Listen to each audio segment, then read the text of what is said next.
All right, so this rear axle is starting to kind of take some shape. You can see we got the new hoses hanging in there, and looking like that's going to work pretty good. So this is what I came up with for a bracket. This is a shortened down segment from the other one with the radius cut into it to fit the axle. So those are going to sit. Those are going to sit about there, right on top of the traction bar bracket. So that's cool. And that should allow the hose to kind of just come over like that. No crazy angles like we had before. Should look pretty good. So anyway, Driveshaft has been ordered. Hopefully we'll see it next week.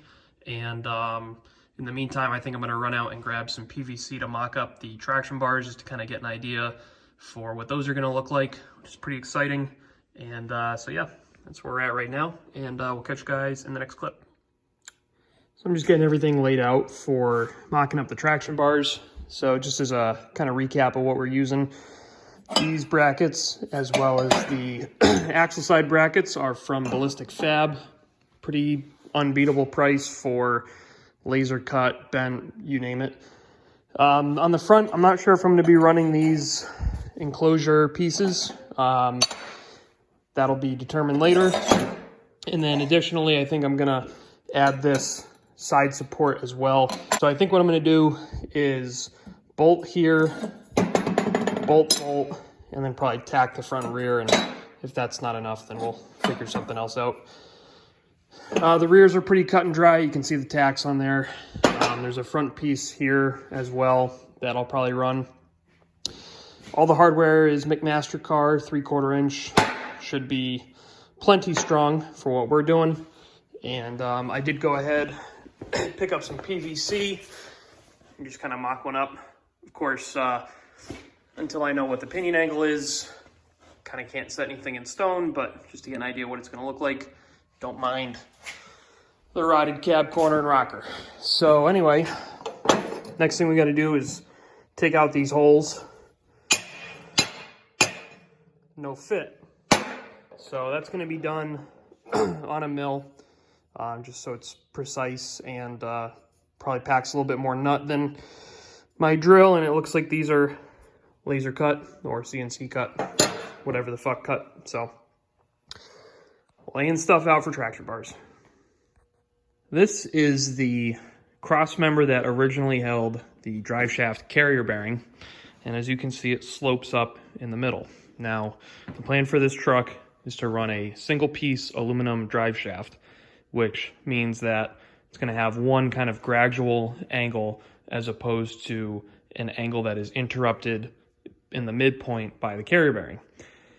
As it stands, I don't think that the one-piece driveshaft would clear this cross member, especially at full droop. So then it got me thinking, what can I do to retain this good condition, heavy-duty cross member, but still fit the driveshaft? So the first thing I figured I would do is invert it and run it on the outside of the frame. But that poses a few issues. First of all, none of the cross members on this thing are inverted, so it's going to stick out. And next, if this is the plane of the frame, then we're going to have this C-channel looking thing sticking out. Maybe that's not really critical, but I don't really like the look of that. And the other thing that that does is it kind of invites shit to enter this cross member and inevitably settle. And although there are a couple holes along the way, I imagine that it would probably corrode more quickly than it already has. So I think what I'm going to do is I'm going to plan to run it inverted, but I think I'm going to try and kind of close off these ends. So I'm going to get to cleaning this thing up because it's pretty scuzzy, and I'll see you in the next clip. We're just going to have to turn that into that. Well, I figure that ought to do. So now it'll mount inverted, but with this face against the frame. So hopefully that'll kind of tuck this up and out of the way to the point where it's reasonably protected. welded it inside and out. The cross members as a unit on this truck is kind of a mixed bag. The transmission cross member's been cut up, and the two rear frame cross members are just basically DOM from when the rear suspension got rebuilt a couple years ago. So it's kind of to the point where I don't want to skimp on cross members if I can avoid it. So I guess we'll throw that in there tomorrow and take a look-see and measure for the drive shaft. Well, we got ourselves a drive shaft. It's a single-piece aluminum. I think it's got to be 5-inch diameter. It's 1/8 wall, 1480. Slip yoke at the transfer case, and of course the 4-bolt flange at the axle. So got this from Chris at Connecticut Driveshaft in East Hartford. Chris has now built several drive shafts for me, including the front shaft in this, and I've always had really good experiences going there, and wouldn't recommend going anywhere else if you're in the area.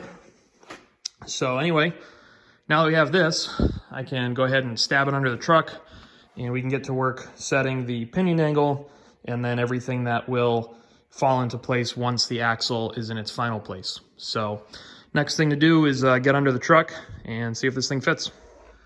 Fits really good, looks good. You can see you have like positive pinion angle there. So we're of course gonna have to clock the axle down so that there's a little bit of a droop in there. Keep in mind I'm an idiot and I don't know the first thing about what I'm doing, so before anyone starts yelling at me in the comments, that's how I'm gonna do it. So looks good, fits good. Once again, very happy with Chris at Connecticut Driveshaft. Wouldn't recommend anybody else if you're in the area. All right, so we got the pinion angle set, probably about as good as it's gonna get with the tools I have available to me. So what I did was I found the angle of the output shaft of the transfer case, which is about 5 degrees. And then I set the angle of this lower rib to 5 degrees so that theoretically these two are parallel. And it does give a little bit of a bend in the drive shaft ever so slightly. And realistically, the perches aren't going to get welded in until it's test driven and we confirm that there's no vibration. So that's that. On to whatever's next. All right, so it's tomorrow, and now what I'm kind of setting my sights on is figuring out these traction bars. So this might be a little bit long-winded, but basically, as long as I can remember, everyone has always said to make the traction bar angle match the drive shaft angle. And there was really, like, no one ever has a good reason for that other than they'll say it will bind if the angles are not the same. And with the way that these frames hang down on these trucks and the fact that this is like a pretty like not exposed drive shaft, so to speak, basically to match the angle, the bar would have to be on this piece here of the frame where there's like a radius where it goes up under the bed. And that would leave you with like a really short bar, and it would look kind of funny. And I don't know if that's like the strongest part of the frame. The other thing I've heard is that you want to have the bars be as close to the length of the drive shaft as possible, which the drive shaft is like 73 on center. I think this tubing right now is either, I think it's 75 roughly, plus the length of the joints. So as far as the drive shaft binding, it's got a slip yoke, so I don't really think drive shaft could really ever bind. And at that point, it just becomes a game of getting the length of your bars where you want them. So, you know, the longer the bar, the more leverage it's going to have on the axle. And really the name of the game here is to keep the axle from wrapping.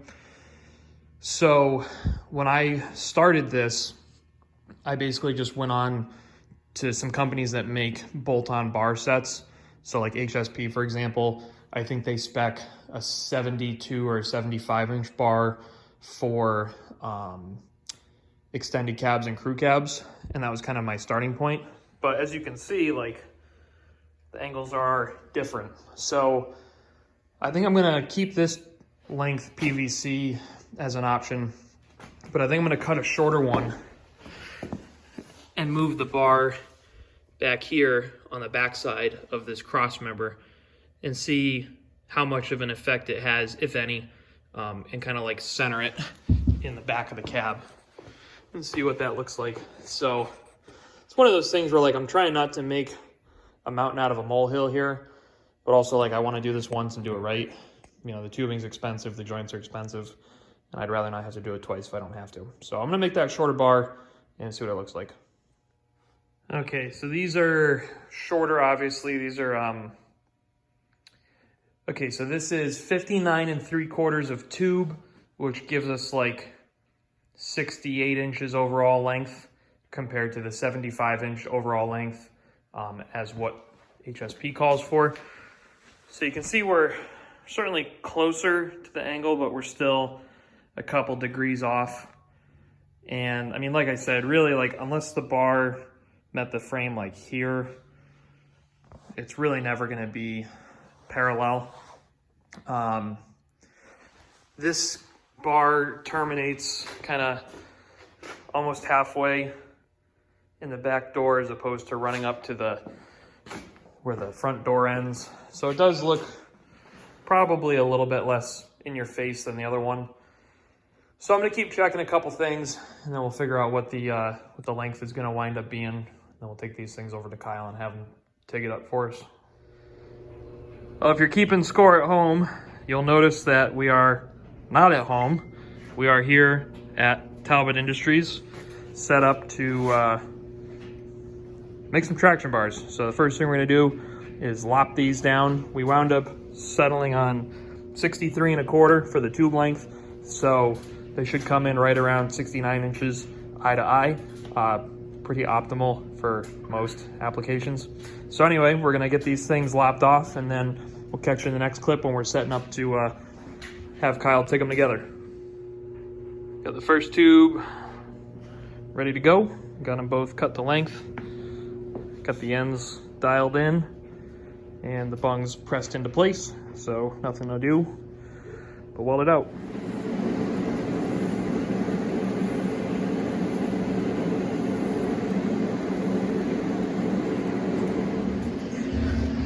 Got the root pass done on the first bar, both ends, and Kyle's working on the second one now. So we're gonna have a kind of a hot cap pass on top of that, and that'll be the one that you wind up seeing.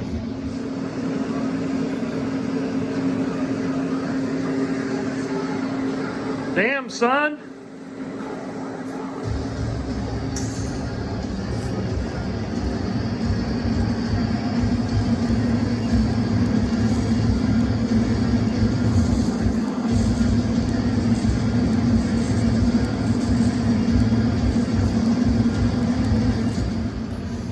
First one's all done. Check out Kyle's handiwork. And he's got the second one going right now. And just like that, we have a set of traction bars ready for mounting and installation. So just to summarize, they're 1 1/4 joints with a 3/4 inch through bolt. The material is 2-inch OD quarter wall DOM. And it's pretty heavy duty shit. So I think my plan is I'm just gonna kind of throw in on this side, make sure everything looks good, and maybe drill some holes for the brackets.